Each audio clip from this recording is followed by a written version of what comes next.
நான் easy engineering படிச்சுட்ருக்கேன்.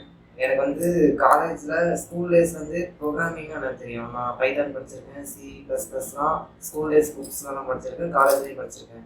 ஆனால் அதில் எப்படி கோடிங் பண்ணணும், என்ன பண்ணணும் அப்படிங்கிற எனக்கு ஐடியா இல்லை.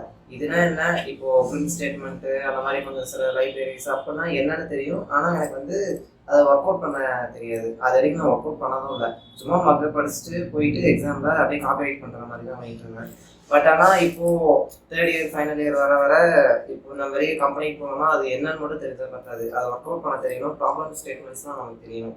அப்படிங்கும் போது நம்ம காலேஜில் படிக்கிறது அது என்னன்னு தெரிஞ்சுக்கிறதுக்கு மட்டும்தான். நம்ம ஒர்க் அவுட் பண்ணுறதுலாம் ப்ராக்டிக்கலாக இப்போது மோஸ்ட்லி எங்கேயுமே நம்ம கற்றுக்கிறது இல்லை. அதனால் எஜுகேட்டர் நான் நிறைய இடத்துல பார்த்துட்டு இருந்தேன் கோர்ஸு. இது பைத்தான அந்த மாதிரி எதனா பண்ணலாம், ஏதோ ஒன்று பண்ணணும், ஒர்க் பிளேஸ் மட்டும் கிட்ட நெருங்கிட்டு இருக்கு. அதனால சரி ஏதோ ஒன்று பண்ணணும் அப்படின்ட்டு நினச்சிட்டாங்க. அப்படி நினைக்கும் போது தான் நிறைய இடத்துல விசாரிச்சுட்டு இந்த எஜுகேட்டர்ஸ் வந்தேன். எஜுகேட்டர்ஸ் வந்துட்டு நான் ஒரு 2 to 3 months பைத்தன் கோர்ஸ் பண்ணேன். அப்படி பண்ணிட்டு இருக்கும் போது தான் இங்கேயும் இது அது வந்ததுக்கப்புறம் தான் சரி இப்படிலாம் ப்ரோக்ராம் பண்ணணுமா, இப்படிலாம் பண்ணுவோம் அப்படிங்கிற ஒரு நாலேஜ் தெரிய வந்தது. அதுக்கப்புறமா இப்போது ஃபஸ்ட்டை விட இப்போ கொஞ்சம் இம்ப்ரூவ் ஆகிருக்கேன். ஒரு எதனா கொஸ்டின்ஸ் கேட்டாங்கன்னாவோ இல்லை எதனா சடனாக ஒரு ப்ராப்ளம் சால்வ் பண்ண சொன்னாங்கன்னா என்னால் சால்வ் பண்ண முடியும்.